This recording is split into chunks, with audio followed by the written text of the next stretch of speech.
Hello सगळ्यांना. तर तुमचं पण कधी-कधी असं होत असेल ना, की पूर्ण दिवस जो आहे आपला सकाळपासून रात्रीपर्यंत पूर्ण दिवस बाहेरच आणि खूप जास्त बिझी असतो. तसंच काहीसं आज आमच्या बाबतीत झालेलं आहे.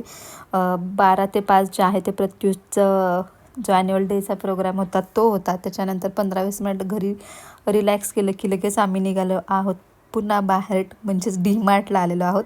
त्याच्या आधी मस्त असा वडापाव खाल्लेला. खूप जास्त भूक लागली होती आणि समोरूनच स्वामींची पालखी जात होती, त्याचंही छान दर्शन झालं. त्याच्यानंतर पटापट इथं मी सामान घेतलेलं आहे. पूर्ण दिवस याच्यासाठी म्हटले मी, कारण मग आता याच्यानंतरसुद्धा आम्हाला बाहेर कुठेतरी जायचं आहे. डी-मार्टला आम्ही आलो होतो 6 वाजता वगैरे, 6 ते 8, 8:30पर्यंत वगैरे तिथलं आमचं आवरून झालेलं आहे.